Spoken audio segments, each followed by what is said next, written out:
I gotta put something on the air now. Look at Matt. That's Bill.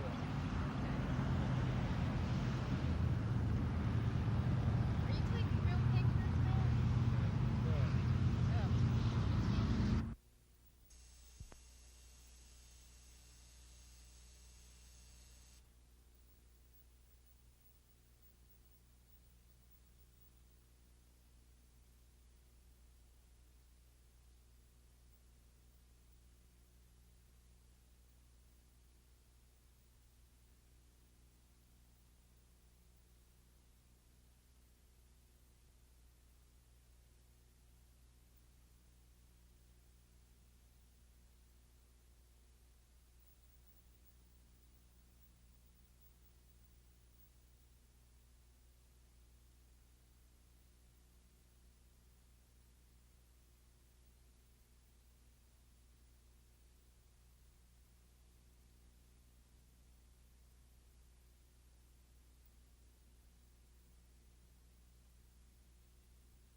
The commissioners, because what the county commissioners and how they've been instrumental in the four-man implementation committee, that we do what the rest of the nation hadn't been able to do, and that's one other inmates of the added to the 287 will ever be in the county jails over 30 days. So in effect, we can say that no one is actually being housed there because we don't have the room. That's just the normal process of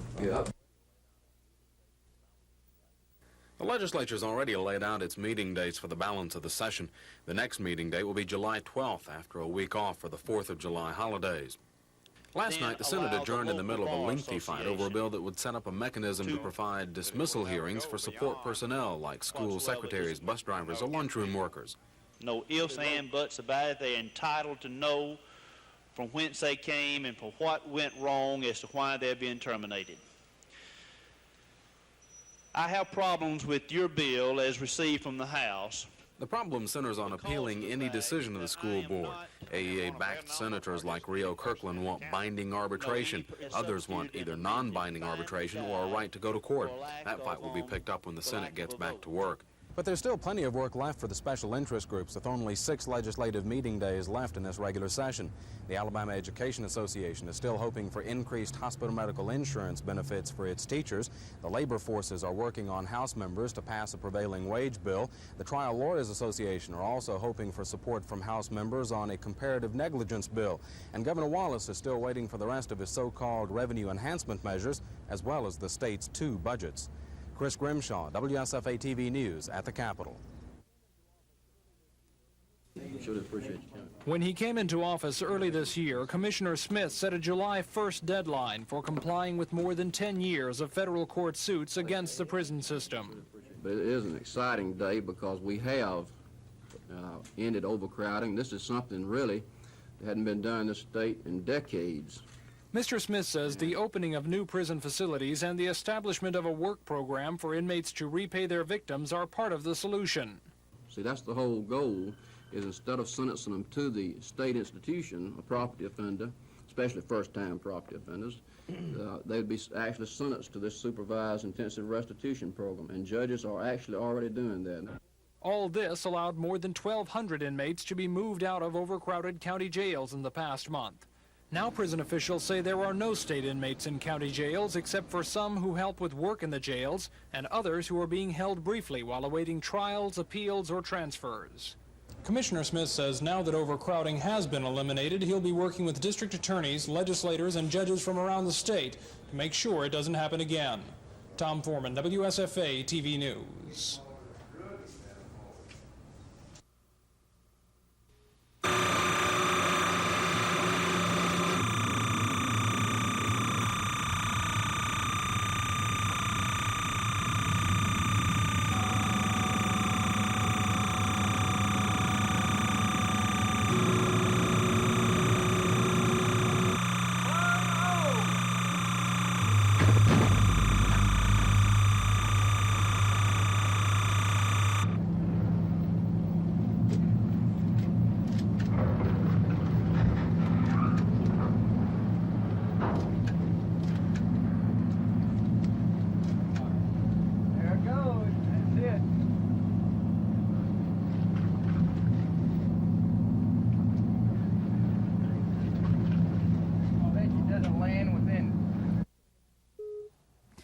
The marijuana operation was located in a field about a quarter-mile from the Tuskegee-Franklin exit just off Highway 85. Officials say a Department of Public Safety pilot spotted the plants while on a routine discovery flight. The marijuana had been planted in small patches with about 100 plants to the patch. Some of the plants were also in small pots. And all agents pulled up about 317 plants, some as high as 4 feet. According to ABI agent J.D. Hobby, officials raided another Macon County field yesterday and seized more than 500 plants. Hobby says agents had expected to be kept pretty busy with such raids this year. Drug Enforcement Administration, Customs, and Coast Guard have pretty well closed off a lot of the traffic coming from Columbia. The smugglers have found that they can grow it domestically and make almost the same amount of money without having to run the blockade in South America. Hobby says so far agents have seized 18,000 marijuana plants this year and have made 49 arrests. No arrests are expected to be made from this raid, but Hobby says it might deter other would-be pot farmers. Lois Russell, WSFA TV News. Let's throw it out there.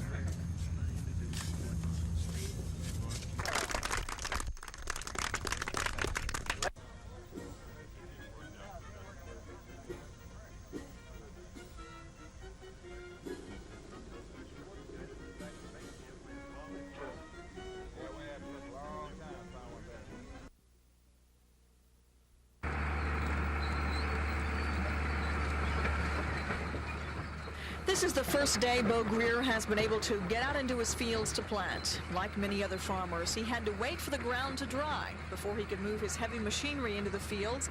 And even now, there are still big areas of mud that can't be planted. Normally, farmers like Mr. Greer would have had their soybeans in the ground long before July 1st. But this year, only 73% of the soybeans in Alabama have been planted. Last year this time, 85% of the beans were already planted. These figures from the Alabama Crop and Livestock Reporting Service show Alabama lagging behind normal planting and harvesting schedules. Other crops are suffering even more. Cotton, only 12% of the crop has been planted and reached mature size, compared to 41% this time last year. Corn, 28% of the acreage planted has reached its full size. Last year, 58% had already reached that point. This is the second time Mr. Greer has planted his beans. The first time, his fields were flooded. 500 acres at $20 an acre, ruined.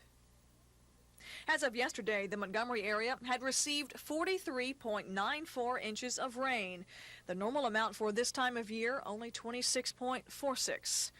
If the rains hold off and farmers get into the fields to do their planting, they might make a profit this year. But if the weather turns for the worse, then we could face a disaster on the farms.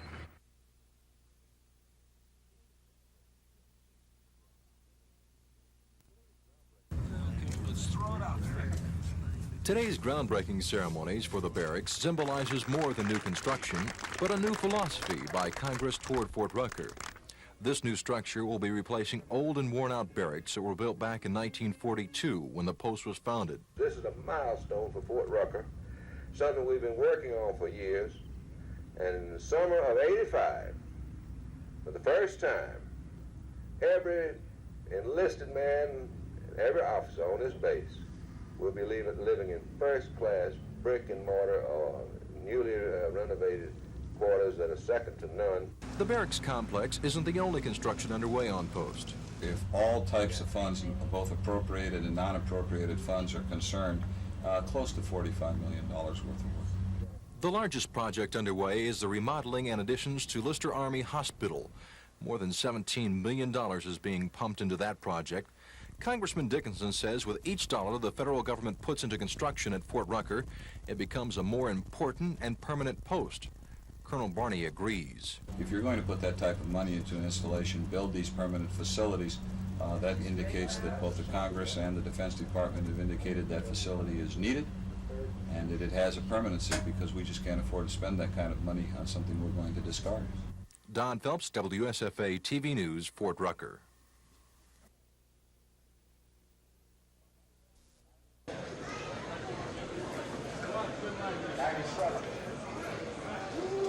That's it, number 780, Fort President,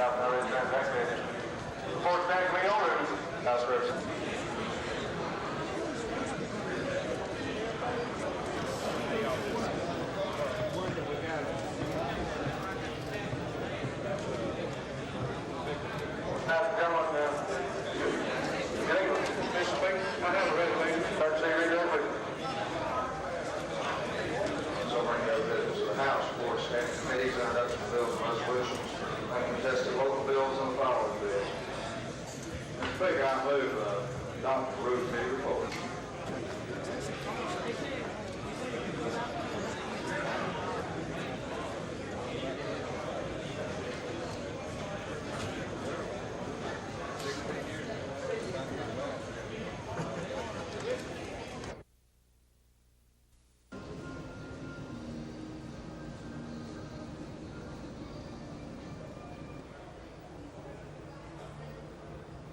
very beginning in endorsing this program, and from the very beginning with this program, and he's walking in the county jail. So what we're going to do is start working in cooperation with the Sheriff's Association and getting the key judges and legislators and DAs to come to these workshops. And we're going to, within the next year, come up with some realistic sentencing guidelines for this state, and that will be in gainful employment. And these people are paying, some of them are paying restitution back to the victims.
Bob Dotson's series on the American Dream on this Friday deals with the symbol of the American Dream and with a dedicated man who's trying to help preserve it.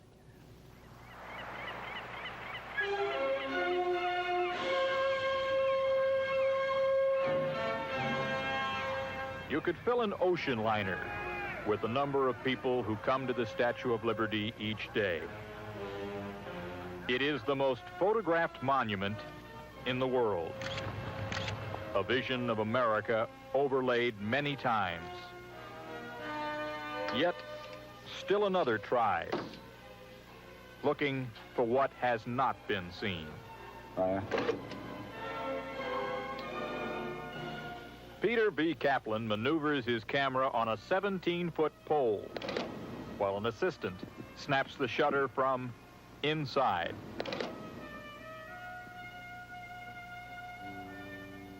From now until the statue's centennial in 1986, he will go where no photographer has gone before. Every time I go into the arm, sometimes it can be cruel as hell, and other times it can be just as beautiful.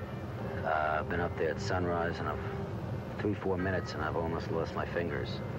Going up hand over hand, and all of a sudden the wind shifted, and that whole arm just went like this, and my stomach just went zoop. The winds are just unbelievable. I don't know how she stood 100 years. Wind and water and salt and time have taken their toll.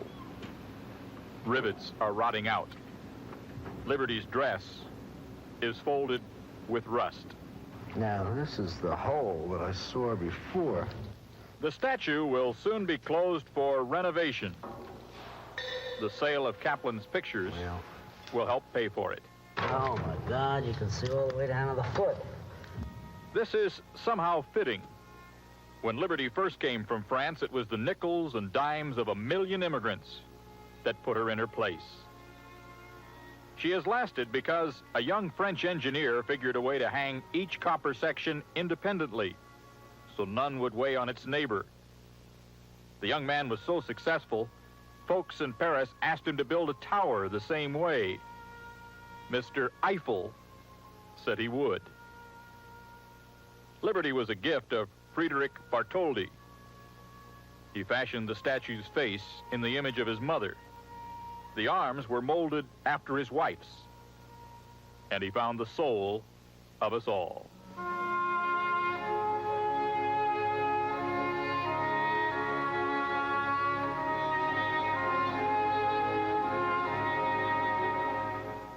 Liberty's light rose just as America opened wide its shores, and millions came. 8 out of 10 of us today have ancestors who first saw America here. They journeyed a troubled road, dreading the darkness. They passed a gentle mother who held up hope. Emanuel Goldenberg stood on a deck, clutching a $12 ticket, and felt reborn when he gazed at Liberty's torch. The year was 1903. He was 10, still tortured by the memories of government massacres that had driven his family out of Romania into exile. Born again beneath the Statue of Liberty, he became an actor, Edward G. Robinson. Not every immigrant found success, but the wilderness beyond that torch was part of their geography of hope.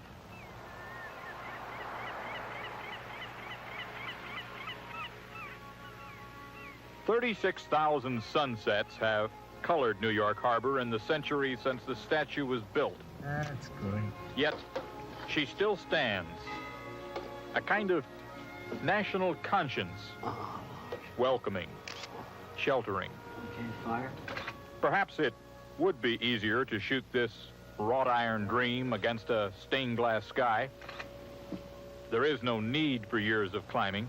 Fire. But Kaplan is working for folks who never had time to own a dream, merely make one. And he is taking their picture. Wow. Oh, that's nice. For today, Bob Dotson, NBC News, at the Statue of Liberty.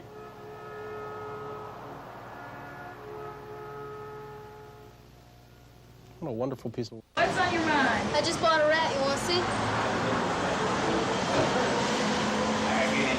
The people are starving to death, not only here, but throughout the entire world, and yet we are building more and more nuclear bombs to destroy.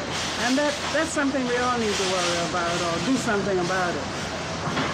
And if we could have a nuclear freeze and get other countries to do likewise, we'll get somewhere. But as long as we are fighting and we are trying to see who can build the biggest and the better destructive weapons, we are in trouble. Everything on your mind today? Well, I think about God most of the time and like my return to him, you know, mostly.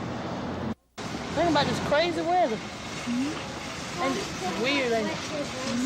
Oh, yes, I have a lot on my mind. I'm just thankful to be here and have the money to buy my groceries with, and I'm happy.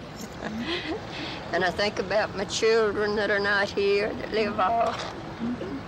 What are you happy about? I'm just happy to be alive, honey. And just living. Got a lot to live for. And you have anything on your mind today? Yes, go home, barbecue some chicken. Hey, what's on my mind? The first time in 15 years I've been married, fixing a banana pudding for my husband, which I had never fixed before. So I'm going in to get all the ingredients that I need. I work down in Union Camp. Pretty good? It's a living. I'm trying to find some good ingredients to make a pot of chili.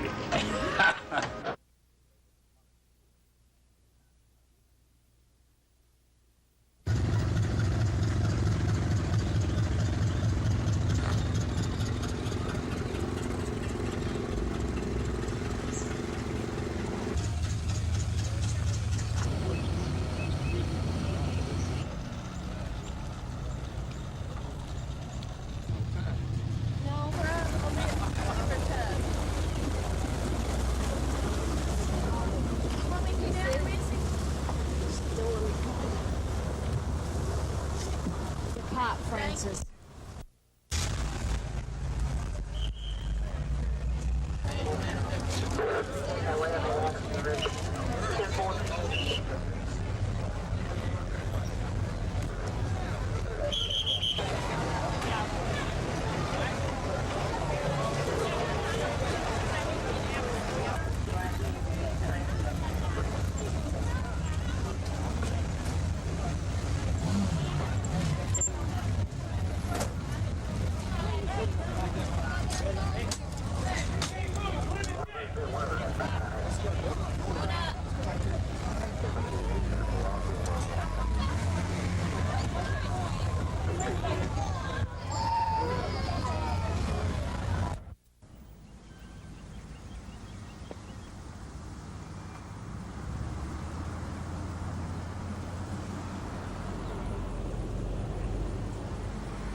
We had a wall that fell on the front of the building that almost trapped some of our men.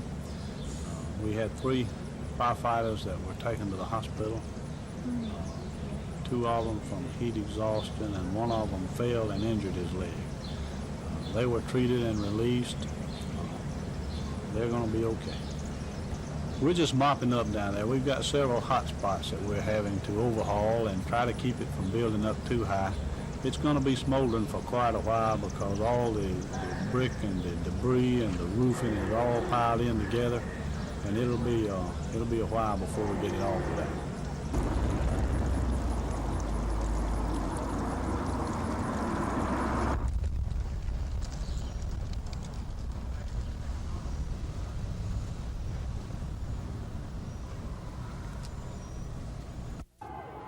The marchers turned out to once again demand the dismissal of 2 Eufaula police officers involved in the fatal shooting of 2 area black men earlier this year.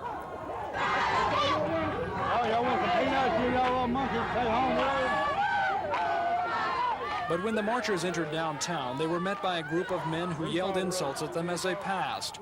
Some of the marchers returned their shouts, but Eufaula police were generally successful in keeping the 2 groups apart. There was no physical violence, though police took 1 man away in handcuffs who they say was carrying a pistol. Well, he said one good thing about it, I'm glad to see the law enforcement doing their job. Where'd you get your squad? No, what if I was uptown shopping in one of the stores and I walked back? I walk out and there they are walking out here and I got a knife in my pocket. I'm supposed to what? The men who met the marchers say they and others are simply tired of the marching and the current boycott by the marchers against some area businesses. That's having to work these things.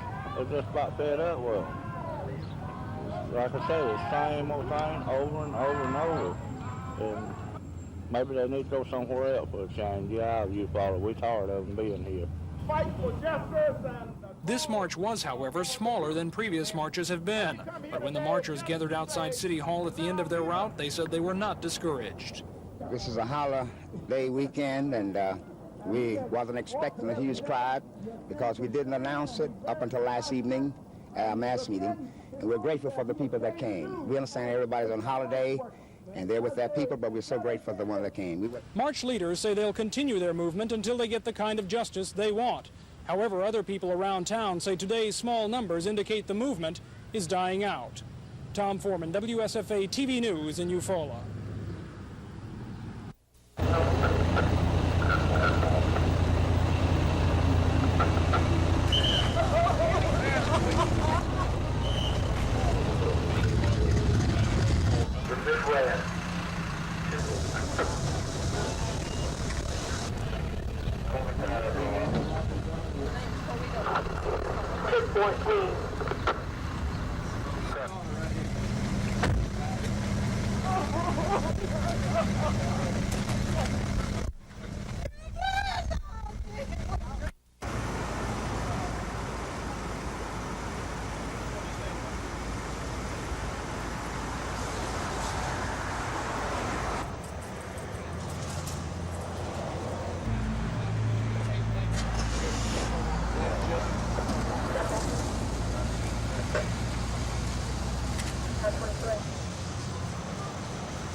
State troopers say more people will drive on Alabama's highways and interstates this weekend and Labor Day weekend than at any other time during the year.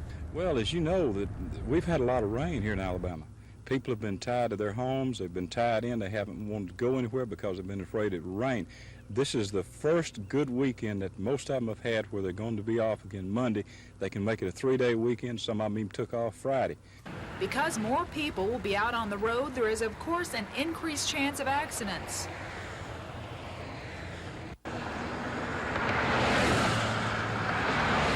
Troopers say the majority of fatalities occur on 2-lane highways and not on interstates. Well, a lot of it is we can contribute to drinking and driving. In other words, alcoholic beverages contribute a lot to this. This roadway right here is probably 22 to 24 feet wide. Someone could get on the wrong side of the road much easier right here, or someone will take a chance passing on a yellow line or on a curve or a hill, and therefore they're on the other side of the road before they know it. They've met someone that's just pulled out from a side road, and we have a wreck at that particular point. Troopers say to buckle up and make sure your car or truck is in good shape before starting out on the highway. Lisa Walsh, WSFA TV News.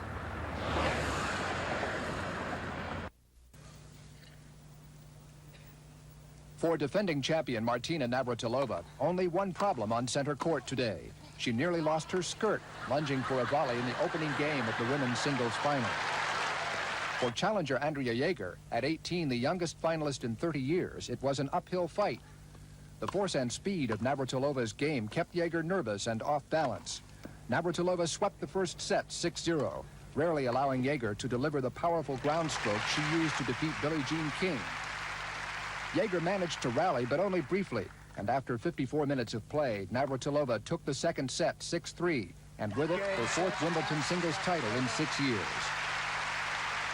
John McEnroe warmed up for his singles championship match tomorrow by teaming up with Peter Fleming to win the men's doubles crown for the third time. Their opponents, the Gullickson twins, Tim and Tom, played hard enough to smash McEnroe's racket.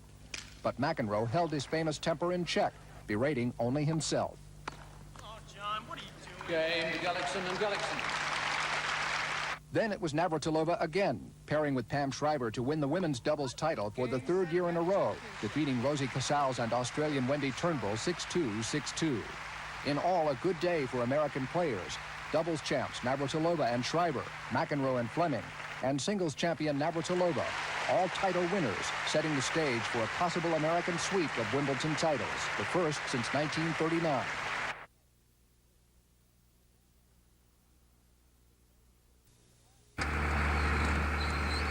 In the past 10 years, the amount of money that farmers get for their products has dropped dramatically.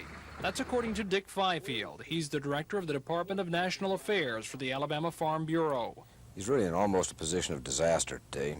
We've got a lot of people in agriculture that have suffered over a long period of time from depressed farm prices, and that, of course, has been translated to the supermarket in relatively stable and low food prices. Farm Bureau statistics show that in 1970, farmers received about 40 cents out of every consumer dollar spent in the supermarket. Now that's dropped to 28 cents per dollar, and consumers are spending a smaller percentage of their money on food.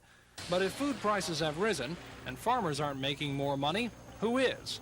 The largest part of it, of course, going to increases in the cost of labor, transportation, further processing, and retailing of the food. Middlemen. Well, I guess you can call it that. So what can farmers and consumers look forward to now? I think farmers and consumers in the short run can look forward to higher prices. What Mr. Fifield thinks it may also mean is that farmers are going to simply have to become better businessmen, demanding basic structural changes in the way their food gets to the consumer, and perhaps even getting involved in things like packaging and shipping. Mr. Fifield says there is admittedly a delicate balance between farmers, consumers, and middlemen, one that he also admits will not be easy for farmers to change. Tom Foreman, WSFA TV News. State troopers say that Bobby Joe Downs of Millbrook may have been lying on a creek bank for more than 4 hours before he was discovered by 4 boys who were walking home from church. The boys had stopped to get a drink of water from this creek about 3:30 this afternoon when they spotted Bobby Joe Downs. He was laying half submerged in the water from about the waist down, and half of him was on the bank. Mark Monfee immediately ran up to Highway 14 and flagged down a passerby who called the police. He had a kind of a slash between his forehead, and it was about 1 inch and somewhere around a ½ inch, cut in his head. And I went and I asked him what was wrong. I asked him, "You have any broke legs or broke arms or anything?" He said, he moaned to me. He said, "Nah." So I just asked him questions, and to come back up there, and the police was already there, so they took over.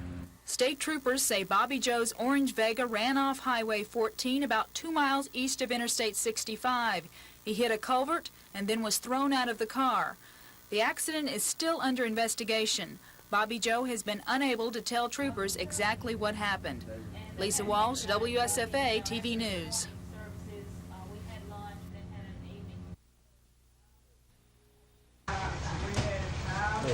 Yeah, it's been like this 3 times. Look, mine's over here, and this hot's already cut up. Throw him real hard now. Good boy.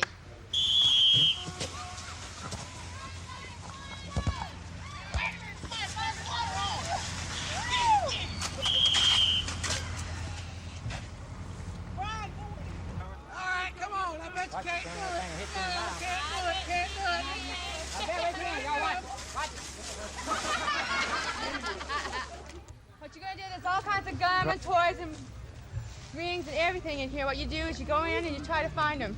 1, 3. Get in and dig, Kyle. Dig hard, Kyle. Dig, Kyle. Get in and dig.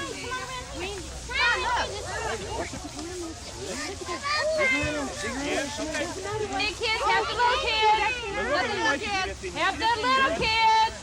Dig in there, baby.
And that the proclamation, which will be communicated herewith, be read tomorrow evening at the head of every regiment and corps of the Army.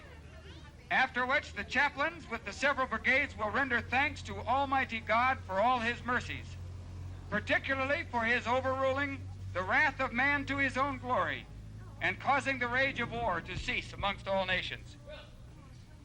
Although the proclamation before alluded to extends only to the prohibition of hostilities and not to the enunciation of a general peace, yet it must afford the most rational and sincere satisfaction to every benevolent mind, as it puts a period to a long and doubtful contest, stops the effusion of human blood, opens the prospect to a more splendid scene, and like another morning star, promises the approach of a brighter day than has hitherwith illuminated the Western Hemisphere.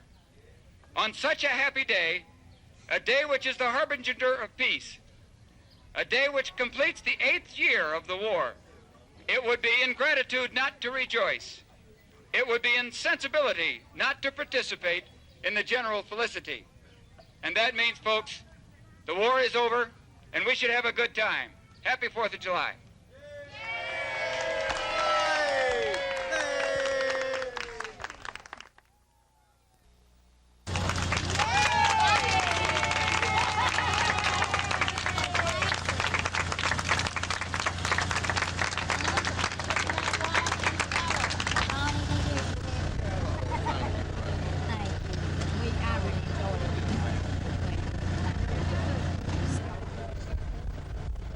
I have enjoyed being here with you today and touring the Montgomery Therapeutic Recreation Center. Did I say that right? You got that Well, right. that's a mouthful.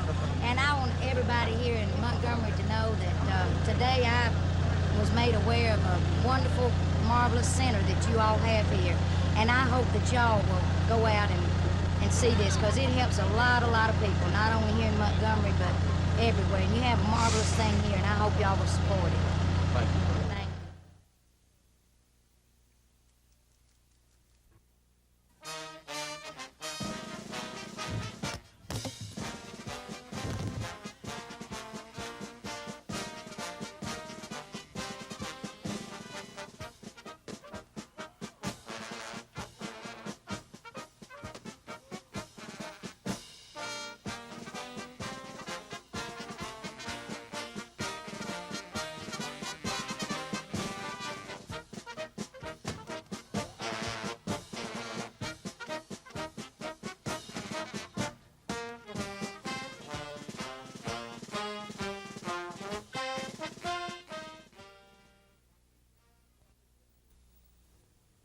It was a typical July 4th Atlanta morning.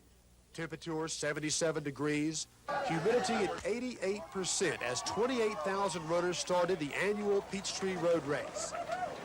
But 6.2 miles later, it was Kenya's Michael Musayoki who crossed the finish line tape first with a time of 28 minutes, 20 and 9/10 seconds. Musayoki is a University of Texas at El Paso student who finished second in last July's Peachtree. His victory today came just 1 week after setting a new world record for 15 Ks in a race at Portland, Oregon. The 14th running of the Peachtree had its share of records as well. Greta Waits of Norway won the women's division with a record time of 32 minutes flat. The wheelchair race winner also set a Peachtree race record, covering the 10 kilometers in 26 minutes and 50 seconds. In Atlanta, Harmon Wages for NBC News. District Attorney Jimmy Evans describes the arrest of 49-year-old William Henry Harrison. A warrant was signed for the arrest of Mr. Harrison on Wednesday, June 29, 1983 at approximately 1 p.m. He was arrested for theft of property in the first degree and theft of services in the first degree. A surveillance operation was conducted and the arrest took place in the Sears parking lot. Harrison is accused of attempting to steal a list of contributors stored on microfilm. The list is owned by Southern Poverty Law Center.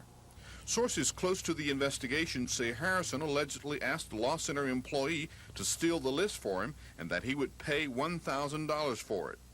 TV 12 News has learned that the request was reported to the district attorney. The Law Center employee wore a hidden microphone, and when Harrison arrived at the Sears parking lot, authorities were monitoring the meeting with cameras and recorders. The sources say Harrison allegedly accepted the microfilm, gave the Law Center employee the $1,000 payment, and was then arrested. Harrison posted bond in both cases and is free pending a hearing in the case. District Attorney's spokesman say an August grand jury will hear the case. This is Norman Lumpkin, WSFA TV News reporting.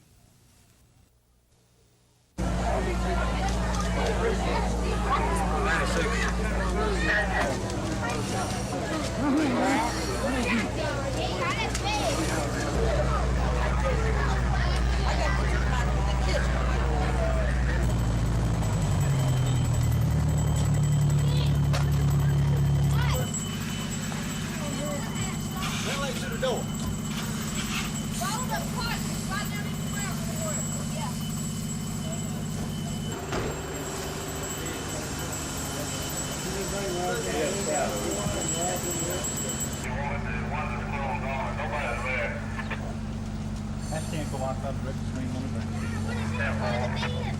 How did that thing stop? The bed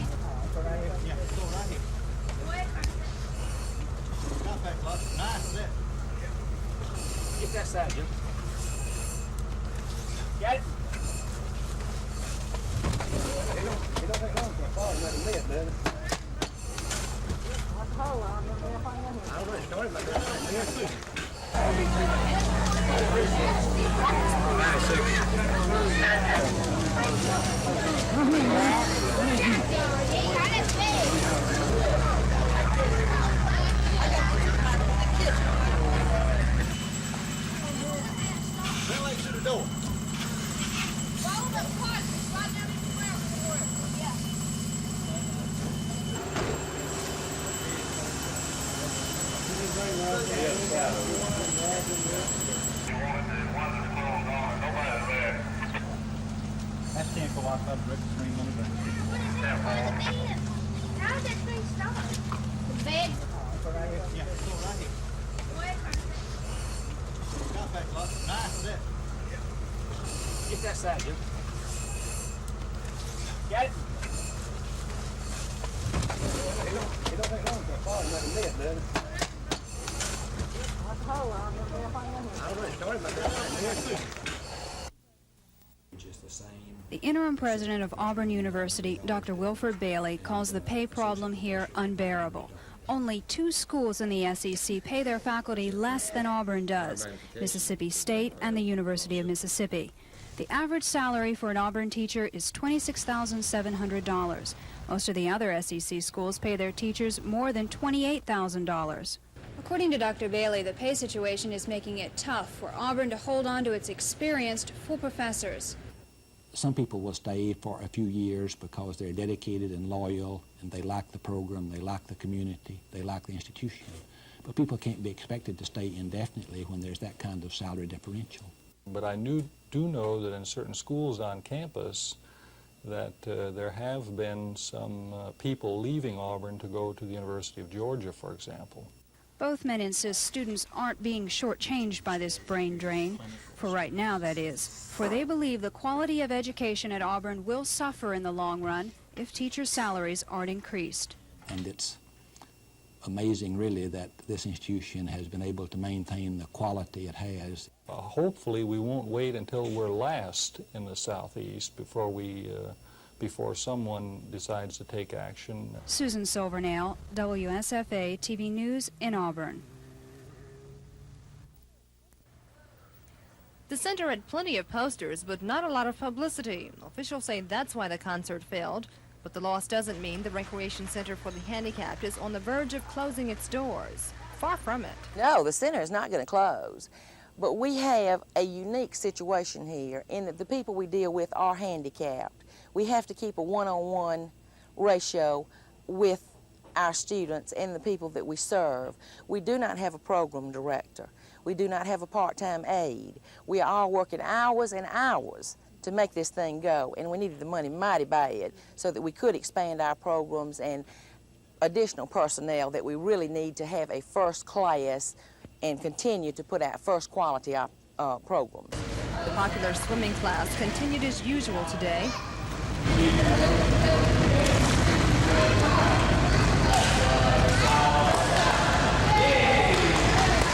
Officials will still rely on the city's $75,000 to fund the center, although they must still come up with their $25,000 share. They'd like to use the money to expand programs and hire additional staff so they can serve all of Montgomery's 10,000 handicapped people. Kim Davis, WSFA TV News.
The Alabama Historical Commission began reconstruction of Fort Toulouse in 1975 as the state's bicentennial project. But the project came to a halt in 1977 when archaeologists began to suspect that what they were rebuilding wasn't Fort Toulouse. Scientists discovered they were actually rebuilding Fort Jackson, a larger American fort built right on top of the Toulouse site in 1814. Now the Historical Commission, with the cooperation from the Interior Department and local historical groups, has decided to reconstruct the 18th century French fort in this field about 200 yards from the original site. It's going to be moved there to avoid having to dismantle what is currently standing, and also by moving the fort, it will preserve the underground remains of the actual Fort Toulouse. Mr. Reinhardt says they'll start the first phase of work in late August or September. In the meantime, a partially completed Fort Jackson sits in the sun and the wind and the rain, and it's that rain flowing down the Coosa River next to the fort that might continue the destructive erosion that threatens part of Fort Jackson and a nearby prehistoric Alabama Indian mound. There's a bill pending in Congress that would allow the U.S. Army Corps of Engineers to correct that problem. Dennis Latham, WSFA TV News at Fort Toulouse. The first request Governor Wallace made of the legislature was a 25% jump in the tax on oil and gas production. The tax increase passed overwhelmingly in January, while oil officials cried the increase could drive oil producers out of the state. The revenues from this new tax are up like we expected they would be, but we predicted back in January when the legislature passed this new tax that the impact would be in the future, in 2, 3, 4 years down the road. It's entirely too early to for that increased tax to indicate any effect on production. Revenue Department Motor Fuels Division Chief James Bradshaw. I don't think I don't think we know what the world economy is going to be 4 years down the road. We don't know what the Middle East situation and oil will be 4 years down the road, and a lot of things can happen. But Tom Dart says new oil production speculation is at a standstill, which could cost the state in future taxes. And there is some question whether a $250 million mobile oil project like this one in the Alabama Gulf will be scrapped. They're at a point right now where they are trying to determine whether they should go ahead with the project or stop the project. And the severance tax will have a big impact on that, and they have not made an announcement yet. If all things remain equal, the oil companies could be paying nearly $20 million in additional tax dollars. But Mr. Bradshaw says his division has found that oil companies haven't been paying all the taxes they should. Losses, he says, that come to the tune of millions. Chris Grimshaw, WSFA TV News. There are just more than 100 oil and gas producers in the state, and until 5 months ago, the Motor Fuels Division of the State Revenue Department wasn't staffed to audit the amount of taxes the producers paid. But now, Division Chief James Bradshaw has changed that. We have conducted completed 7 audits on the severance tax audits on the oil companies. And they have produced $4.5 million. And Mr. Bradshaw says the statute of limitations kept the audits from checking any more than 3 years in back taxes. We haven't seen any willful fraud, no. Instead, Mr. Bradshaw says the oil companies, like many people, tend to get lax when no one is looking over their shoulders. I feel like there has been some negligence, not only with the oil companies, but I feel like that the Department of Revenue shares some of the blame for not having a closer method or better method for examining these returns, in effect. And the state is, by not having an efficient audit program, has lost in the past millions of dollars.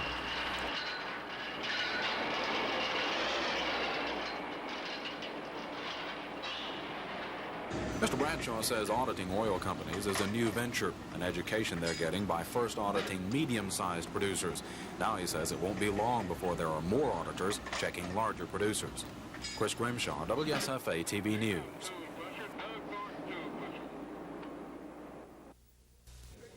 The success of the program is tied directly to this computer and these telephone lines. Newly unemployed Alabamians will be calling a toll-free number to find out if they qualify for the free medical treatment. They're eligible if they meet all these requirements: a resident of the state, unemployed after January 1st, 1982, have no third-party insurance or other means of paying for treatment like Medicare or Medicaid, and have a clear and present need for non-emergency medical treatment.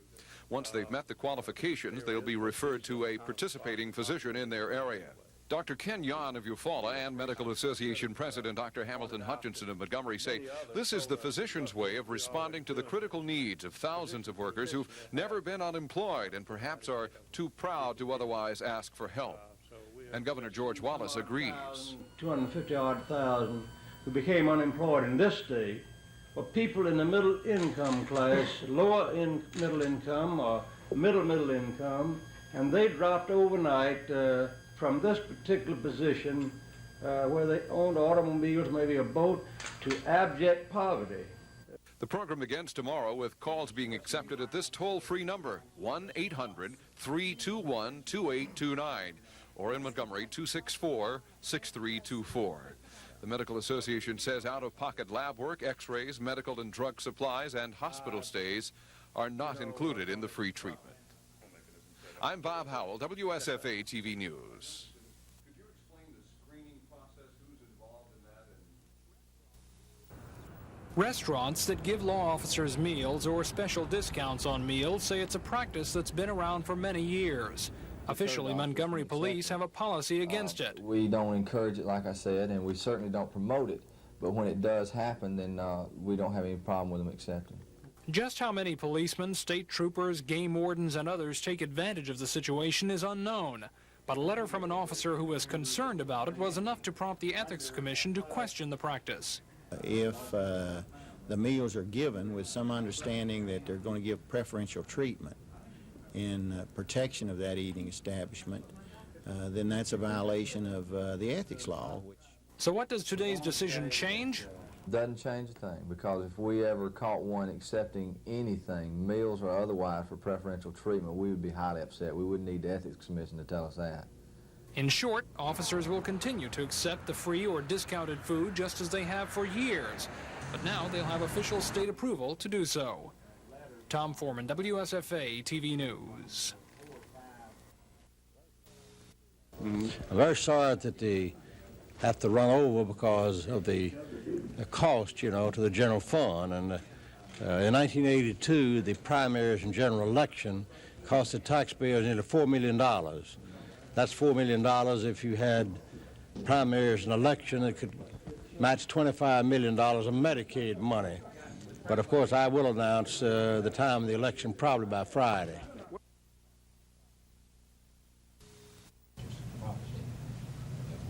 Also acquire the tract, run through the property. Other person thought to have an interest in the matter, they're seeking authority to. Next item is an application to Southern Railway Company for authority to close the Hensley, Alabama agency, dismantle and remove the station building from that point, transfer it to being served by the mobile agent and none other. May the 18th, the Commission Secretary of the Commission did matters and then said the Commerce Act for authority to abandon its line of tariff, as well as some of the switching tariffs indicate that agency service is being provided by two of the Southern System lines, AG. In the ethics law definition of business with which they're associated, we'll quote that for you. We also quote that the ethics wish to invest in timber properties with other partners. See from the four of the five property owners who said that they made the initial contact with her in regard to purchasing another home. Either one was the Department of Industrial Relations of their time on duty to ensuring greater protection for that particular restaurant or eating. People in civilian clothes who have a badge in there. We've just been doing this for a number of years. Sure. And others say certainly fall within the ethics law definition of business with which they're associated. We'll quote that for you. We also quote that the ethics law, it helps if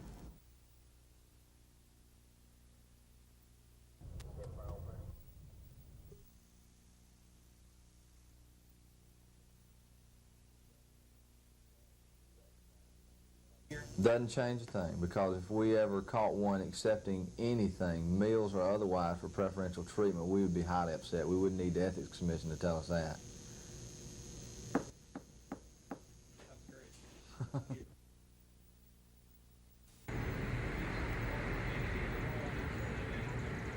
Let yourself get too close to Jerry Hamilton? You know, when you're working in your job, people that are working there, it's not a question of getting close. He worked in the library. He performed his duty, and it's just like the young lady. I'd employed her, you know, and she was performing her duty. And, you know, I don't think it's a question of getting close. I just think that it's a question of performing my job and him performing his. And, you know, the unfortunate thing about it is that you can't read a crystal ball as to what somebody may do or not do, and that's the case in this instance.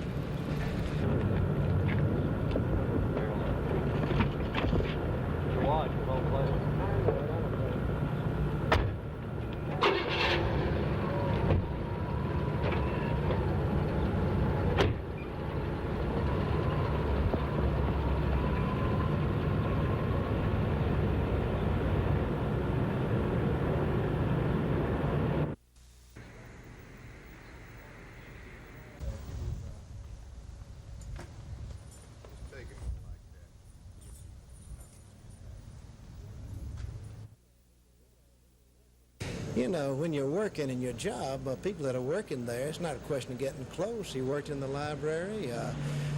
He performed his duty, and it's just like the young lady. I'd employed her, you know, and she was performing her duty. And, you know, I don't think it's a question of getting close. I just think that it's a question of performing my job and him performing his. And, you know, the unfortunate thing about it is that you can't read a crystal ball as to what somebody may do or not do, and that's the case in this instance.